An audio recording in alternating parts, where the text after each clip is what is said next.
வணக்கம் my dear friends, நண்பர்களே, வியாபார தோழர்களே, வணக்கம். நல்லா இருப்பீங்கன்னு நினைக்கிறேன். எல்லோரும் ரொம்ப நாள் ஆச்சு. கடந்த சில மாதங்களாக நாங்கள் எந்த வீடியோ போடுறதில்ல. ஏன்னா அதெல்லாம் ரெட் ஆனியன் ஓடிக்கிட்டு இருந்த காலங்கள். ரெட் ஆனியனுக்கு ஜாஸ்தி நாசிக் பக்கம் யாரும் வரமாட்டாங்க, ஸ்டாக் வைக்கக்கு யாரும் வரமாட்டாங்க. இப்போ ஃபார் எக்ஸாம்பிள், இப்போ இன்றைக்கி மார்ச் மாதம் எண்ட் ஆக போகுது. கர்வா ஆனியன் மார்க்கெட்டில் வந்தாச்சு. இது கர்வா ஆனியன் பாருங்கள்.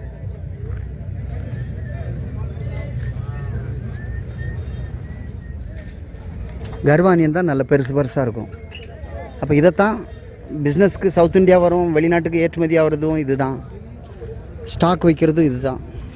பட் இதெல்லாம் வந்து ரெட் ஆனியன் முடிய போகுது மார்க்கெட். அதனால் இது அவ்வளோ நல்லதாக வரல. அதாவது ரெட் ஆனியன் வருது, கர்வா ஆனியன் வருது. இது கர்வா வந்துச்சு மார்க்கெட்டில், நல்ல பெருசாக இருக்குது பாருங்கள்.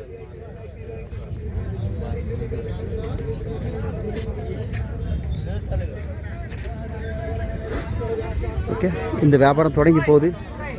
இது கர்வா சீசன் ஸ்டார்ட் ஆகிருக்குங்கிறதுக்காக நான் உங்களுக்கு இன்ஃபார்ம் பண்ணுறேன். அதாவது ஸ்டாக் வைக்கிறவங்களுக்காகத்தான் மெயினாக. ஸ்டாக் வைக்கிறதுக்கு நாசிக் ஆனியன் தான் பெஸ்ட்டு. இது ரெட் ஆனியன் இது இல்லை. இது மார்க்கெட் முடிய போகுது. கர்வா ஆனியன் மட்டும்தான். இது கர்வா ஆனியன் வந்திருக்கு, இது ரெட் ஆனியன்.